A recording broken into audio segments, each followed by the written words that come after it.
ఏకాదశాధ్యాయము వశిష్ఠ ఉవాచ ఓ మహారాజా, కార్తీకమాసములో శ్రీహరిని ఎవరైతే అవిసెపులతో పూజిస్తారో వాళ్లకి చాంద్రాయణ ఫలము కలుగుతుంది. గరికతోనూ కుసులతోనూ పూజించేవాళ్లు పాపవిముక్తులై వైకుంఠమును పొందుతారు. చిత్రవర్ణ వస్త్రాన్ని శ్రీహరికి సమర్పించినవాళ్లు మోక్షమును పొందుతారు.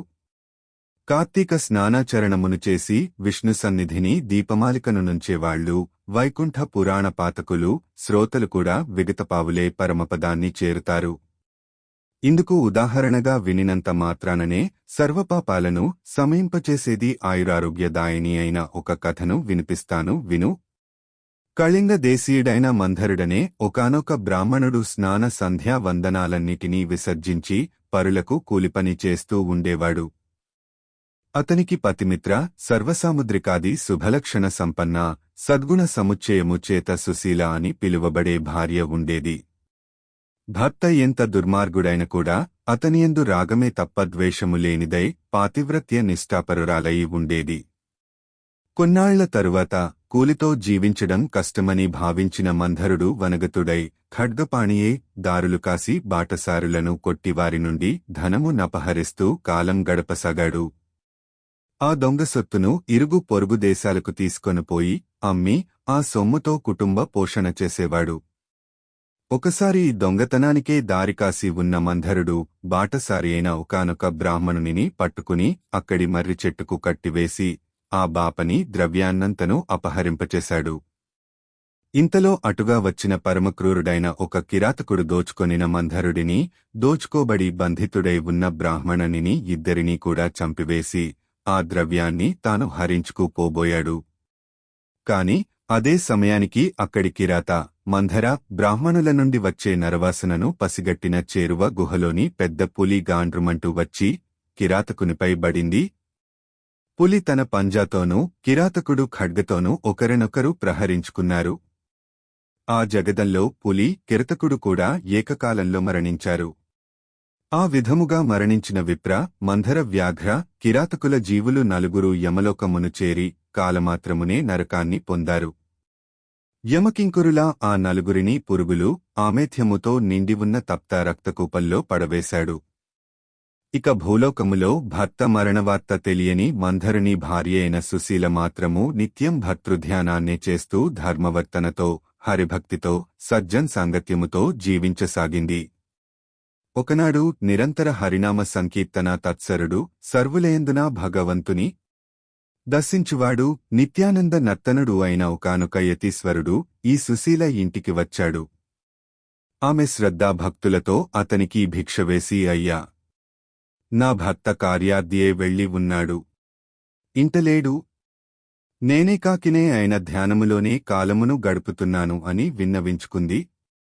అందులకా యతి అమ్మాయి, ఆవేదనపడకు, ఇది కార్తీక పూర్ణమా మహాపర్వదనము. ఈరోజు సాయంకాలము నీ ఇంట పురాణ పఠమాశ్రవణాదులు ఏర్పాటు చేయి. అందుకుగాను ఒక దీపము చాలా అవసరము. దీపానికి తగినంత నూనె నా దగ్గర ఉంది. నీవు వత్తిని ప్రమిదను సమర్పించినట్లయితే దీపమును వెలిగించవచ్చును అని సలహా ఇచ్చాడు. ఆ యతిశ్రేష్ఠుని మాటలనంగీకరించి సుశీల తక్షణమే గోమయముతో ఇల్లంతా చక్కగా అలికి పంచరంగుల ముగ్గులను పెట్టినది. ప్రత్తిని పరిశుభ్రపరిచి 2 వత్తులను చేసి యతీశ్వరుని వద్ద నూనెతో వాటిని వెలిగించి శ్రీహరికి సమర్పించినది. యతి ఆ దీప సహితముగా విష్ణువును పూజించి మనశ్శుద్ధి కోసం పురాణ పఠనమును ఆరంభించాడు. సుశీల పరిసరాల ఇండ్లకు వెళ్లి వారందరినీ పురాణ శ్రవణానికి ఆహ్వానించింది. అందరి నడుమ తాను కూడా ఏకాగ్రచిత్తయే ఆ పురాణాన్ని వింది. అనంతరము ఆమెకు శుభాశీస్సులనందించి యతీశ్వరుడు వెళ్లిపోయాడు. నిరంతర హరిసేవనము వలన క్రమక్రమముగా ఆమె జ్ఞానియే తదుపరిని కాలధర్మమును చెందినది.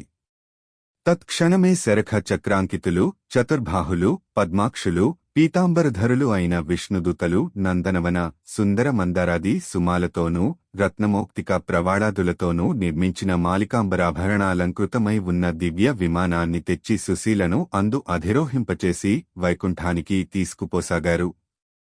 అందులో వెళుతున్న సుశీల మార్గమధ్యమములో నరకములో మరిముగ్గురు జీవులతో కలిసి బాధలు పడుతున్న తన భర్తను గుర్తించి విమానాన్ని ఆపించి తత్కారణమేమిటో తెలుపవలసిందిగా విష్ణు పారిషుదులను కోరింది.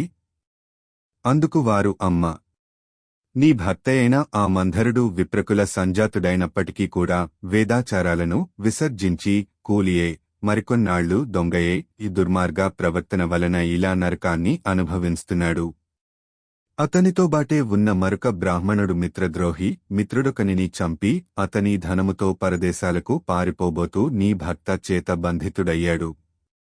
అతగాడి పాపాలకుగాను అతడు నరకము పొందాడు. మూడవవాడు కిరాతకుడు. బంధితుడైన ఆ బ్రహ్మణునిని, నీ భర్తను కూడా చంపివేసిన పాపానికి గాను ఇతడు నరకమును చేరవలసి వచ్చినది. ఇక నాలుగవ జీవి ఒక పులి.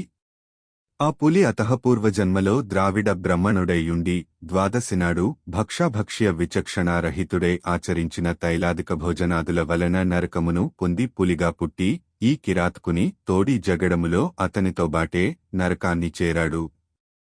ఈ నలుగురి నరకయాతనలకు కారణాలివే తల్లి అని చెప్పారు.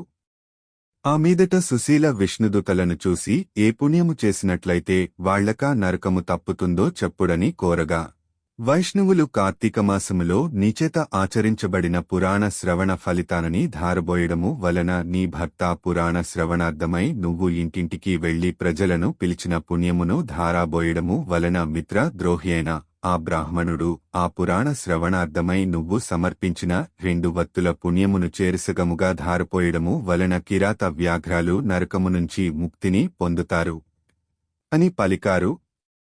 అలా వాళ్లు చెప్పినదే తడువుగా సుశీల ఆయా విధాలుగా తన పుణ్యాలను వారికి ధారబోయడముతో ఆ నలుగురు నరకము నుండి విముక్తులై దివ్య విమానారూఢులై సుశీలను వివిధ విధాలుగా ప్రశంసిస్తూ మహాజ్ఞానులు పొందే ముక్తి పదానికే తీసుకుపోబడ్డారు.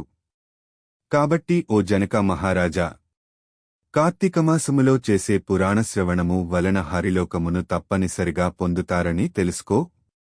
ఏకాదశోధ్యాయ సమాప్త. 11వ అధ్యాయము.